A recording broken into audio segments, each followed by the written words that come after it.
कैसा प्रेम था भरत जी का राम जी के प्रति, कैसा जीवन बिताया उन्होंने। महाराज जी, भरत जी को तो वन नहीं मिला है, भरत जी को तो राज्य मिला है। 14 वर्ष का वनवास ठाकुर जी का हुआ है, लेकिन भरत जी की रहनी देख लीजिए, एक वनवासी से भी कठिन रहनी जीवन जीते। बात उस समय की है जब ननिहाल से भरत जी आ गए अयोध्या में। बहुत सुंदर और गहरी बात है, भाव की ऊंची बात है। एकांत मन से सुनिएगा, सावधान मन से होके। भरत जी महाराज जब आए तो गुरुदेव आदि सभी ने कहा कि भरत, पिता का संस्कार इत्यादि आपने कर दिया है, महाराज का कर दिया है, अब तुम महाराज की आज्ञा अनुसार, जैसे राम ने भगवान अपने पिताजी की आज्ञा का पालन किया, वैसे ही तुम भी अपने पिता की आज्ञा का पालन करो। बोले क्या आज्ञा है? बोले राम के लिए वनवास था, उन्होंने आज्ञा पालन की, अब आपकी बारी है राज्य पे। बैठो 14 वर्ष, जब तक ठाकुर जी नहीं आते फिर उनका राज्य उनको दे देना। भरत जी, भरत जी महाराज रो कर कहते हैं, गुरुदेव, बीच सभा में गुरु जी की निंदा कर रहे हैं, प्रेम रूपी अटपटे वाणी से।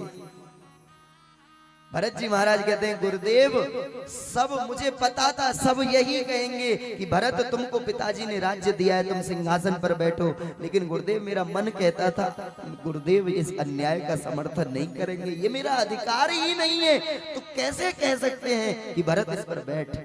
लेकिन गुरुदेव आप कहते हैं कि भरत बैठो। गुरुदेव, अगर मैं इस सिंहासन पर बैठ गया तो ये पृथ्वी रसातल को चली जाएगी। ये सरकार का स्थान है, ये मेरी माँ का स्थान है, मैं बैठूं इस पर। बोले फिर करना क्या चाहते हो, अब ये बताओ।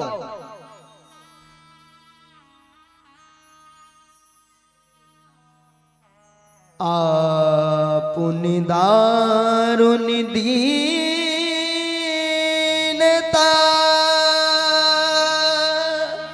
भरत जी रोकर कहते हैं, सबही कहूं समुझाई, देखे बिन रघुनाथ पद, जिय की जरनी न जाए। मेरे हृदय में जो राम विरह की अग्नि धधक रही है गुरुदेव, जब तक मैं श्री सरकार का दर्शन नहीं कर लेता, मेरे इस हृदय की अग्नि को शांत कोई नहीं कर पाएगा। गुरुदेव एक कृपा कर दीजिए, मुझे रघुनाथ जी के चरणों तक ले चलिए। मैं कुछ नहीं कर पा रहा हूं, मैं नहीं कुछ सोच पा रहा हूं, मेरा हृदय केवल एक ही चीज कहता है कि रघुनाथ जी के चरणों का दर्शन जब तक नहीं होगा। तो गुरुदेव ने कहा ठीक है, ज्यादा अधीर मत हो, धैर्य धारण करो, चलो सब लोग रघुनाथ जी के पास चलते हैं। सब लोग चलने के लिए तैयार हो गए। भैया, पूरी अयोध्या रघुनाथ जी से मिलने जंगल जा रही है, वन में जा रही है, चित्रकूट जा रही है।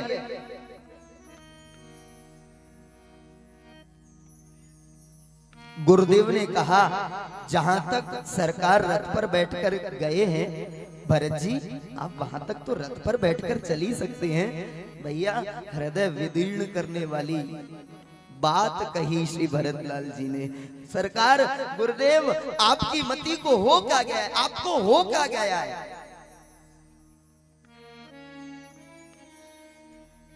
मैं सेवक हूं गुरुदेव, और रघुनाथ जी मेरे स्वामी हैं। सेवक का क्या धर्म होता है? बोले रघुनाथ जी पैदल चल के गए हैं, मुझे तो अपने सर के बल चल के जाना चाहिए गुरुदेव। सिर बल जाऊं धर्म असमोरा,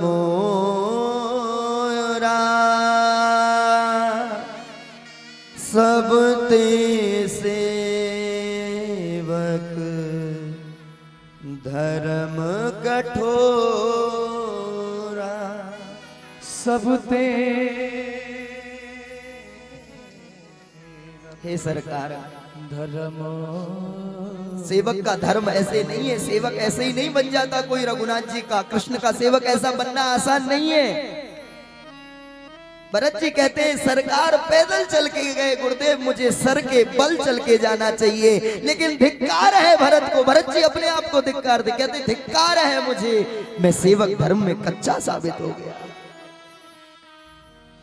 महाराज जी लिखा है जब चित्रकूट में पहुंच गए, प्रयाग पहुंचे भरत जी, चित्रकूट पहुंचे भरत जी, जब चित्रकूट में जाके हाय हा श्री सीताराम, हा श्री सीताराम कहकर आर्त भाव से भरत जी भगवत नाम लेते हैं, चित्रकूट की शिलाएं पिघल कर बहने लग जाती है।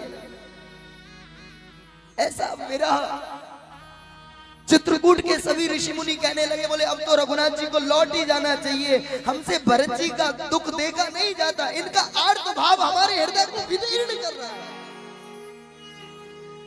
हमारी इच्छा होगी तो हम रघुनाथ जी का दर्शन अयोध्या में जाके कर लेंगे, लेकिन भरत जी के इस महान दुख को हम कैसे देखें।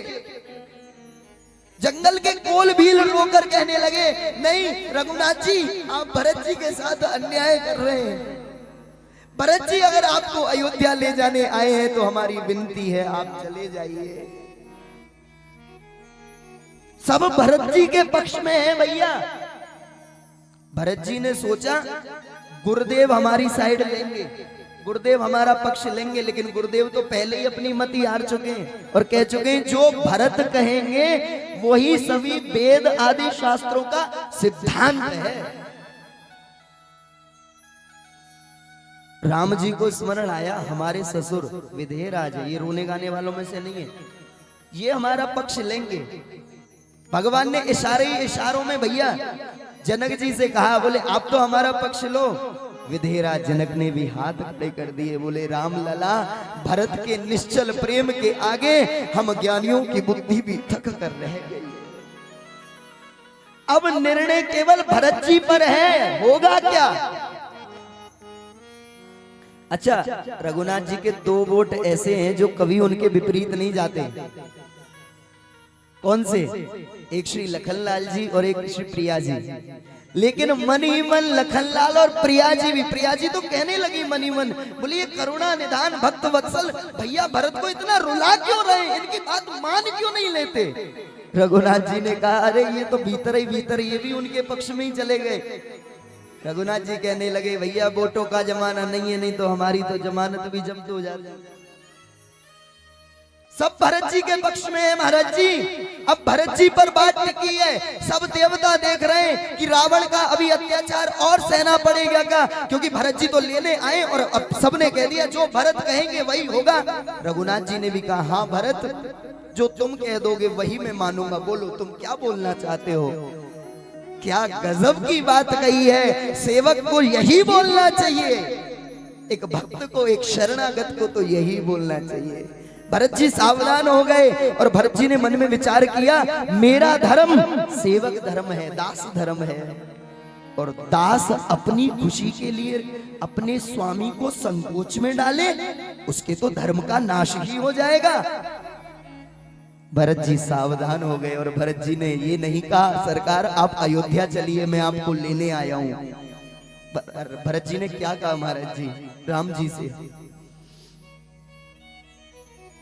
भरत जी महाराज बड़ी सुंदर वाणी में कहते हैं, गोस्वामी बाबा लिखते हैं कि हे रघुनाथ जी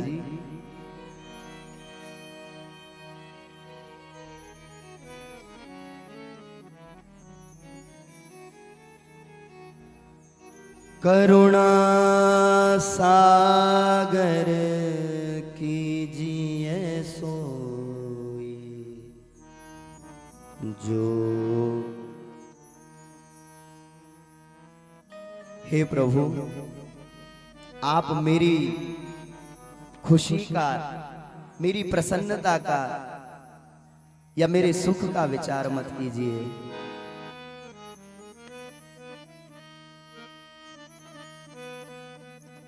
जो आपको अच्छा लगे।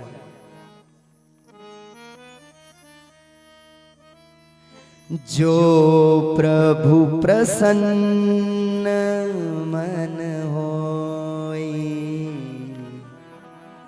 जेहि विधि प्रभु प्रसन्न मन होई, करुणा सागर कीजिए सोई। जो आपके मन को अच्छा लगे सरकार, मेरे सुख दुख का विचार मत कीजिए, जो आपको अच्छा लगे वो बताइए, वो कीजिए। तब रघुनाथ जी ने कहा, भरत कोई बात नहीं, पिताजी की आज्ञा का पालन करने दो मुझे। अगर तुम कहते हो कि प्रभु आप ही कहिए तो मैं कहता हूं तुम 14 साल तक, 14 वर्ष तक अयोध्या में रहो, मैं जंगल में रहूं। पिता के वचन का दोनों भाई पालन करें।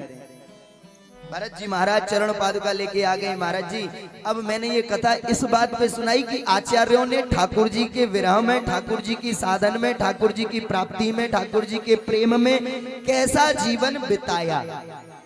भरत जी महाराज लौटकर आ गए, अयोध्या जी में पादुका जी को विराजमान करा दिया है और शत्रुघ्न लाल से कह दिया है कि 14 वर्ष तक ठाकुर जी की प्रजा का रक्षण आपको करना है। मैं नंदीग्राम में रहूंगा, एक छोटी सी पर्णकुटी बनाकर।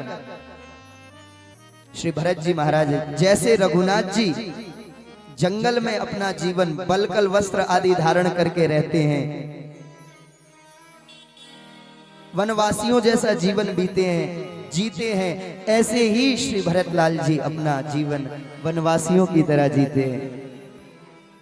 महाराज जी जब सोते हैं ना भरत जी महाराज, तो भरत जी महाराज सोचते हैं कि भगवान तो सोते हैं भूमि पर, अब मैं भी भूमि पर सोऊंगा तो फिर मेरा सेवक धर्म नष्ट हो जाएगा। 10-5 हाथ गड्ढा खोदकर नीचे सोते हैं। रघुनाथ जी के लिए तो फिर भी कोई फूस आदि इत्यादि से श्री जी या लखनलाल जी एक सेज तैयार कर देते हैं। भरतलाल जी की सेवा में बताओ कौन है, एक भी कोई सेवा में हो तो बताओ। भरतलाल जी नीचे गड्ढे में ऐसे ही तीखे तृण बिछाकर सो जाते हैं और सारी रात हा श्री सीता, हा श्री राम, हा श्री सीता, हा श्री राम करते रहते। महाराज जी लिखा है, भरत जी महाराज स्नान करने सरयू में तब जाते हैं जब अयोध्या का कोई नरवासी जगह तक ना हो। भरत जी कहते हैं इस भरत के जीवन में बहुत पाप है, ये भरत बहुत बड़ा पापी है और इस पापी भरत का अगर कोई सुबह मुंह देख लेगा तो उसका दिन खराब हो जाएगा।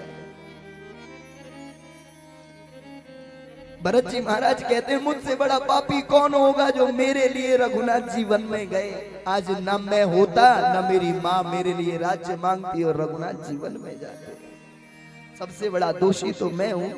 और जबकि ये बात सब आचार्य, स्वयं रघुनाथ जी, माता कौशल्या, वशिष्ठ सब जानते हैं, पूरी अयोध्या वासी जानते हैं कि इस षड्यंत्र में भरत जी लेश मात्र भी नहीं है। उनके तो राम प्राण है। अच्छा भरत जी इतना प्रेम करते हैं तो राम जी फिर उनको बदले में क्या देते हैं? कभी ये सोचा है? भरत जी इतना प्रेम करते हैं, इतना नियम साधन करते हैं, अपने दास भाव के धर्म को बार बार ध्यान में रखते हुए उसका रक्षण करते हैं, तो रघुनाथ जी ने इसके बदले क्या दिया है? गोस्वामी बाबा कहते हैं यही दिया है जो सबको नहीं दिया। बोले क्या दे दिया है? बोले दुनिया तो राम राम जपती है लेकिन राम भरत भरत जपते हैं। राम भरत भरत जपते हैं।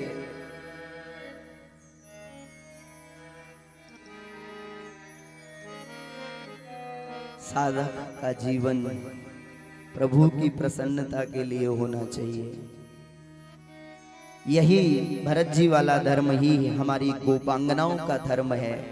तत्सुखे सुखित्वम्। वो कहती हैं हे गोपाल,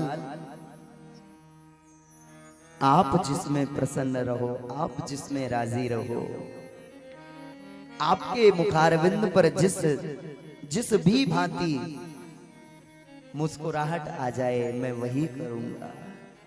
मेरे रोने पे तुमको जो आए हंसी, अगर आप कहो कि तेरे रोने से मुझे अच्छा लगता है, हंसी आती है, तो प्रभु एक वैष्णव कितनी सुंदर बात कहता है, मेरे रोने पे तुमको जो आए हंसी तो तुम्हें रो रो के तुमको हंसाया करूं।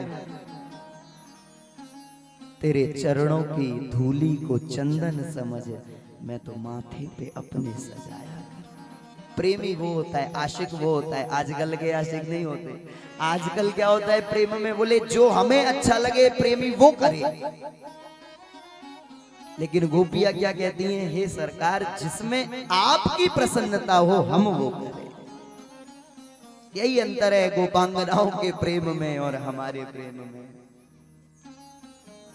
हमें भगवान से कुछ चाहिए इसलिए हम प्रेम या साधन या भक्ति करें, वो भक्ति श्रेष्ठ भक्ति नहीं कही गई। जबकि हम भक्ति तो करें लेकिन गोपाल से कुछ मांगे नहीं, कुछ भी चाहे नहीं। प्रभु आनंद है।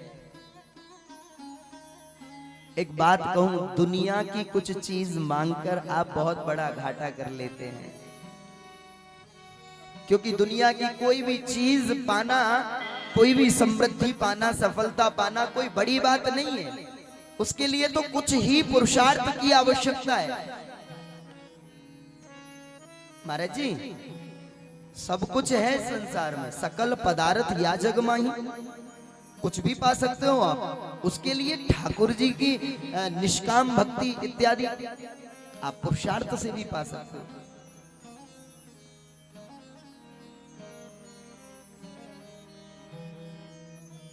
लेकिन निष्काम भक्ति जो करता है, जिसे कुछ नहीं चाहिए परमात्मा से, वो भक्ति श्रेष्ठ भक्ति कही गई है भैया। निष्कपट, निश्चल, निष्काम। बोलिए बाल कृष्ण लाल की।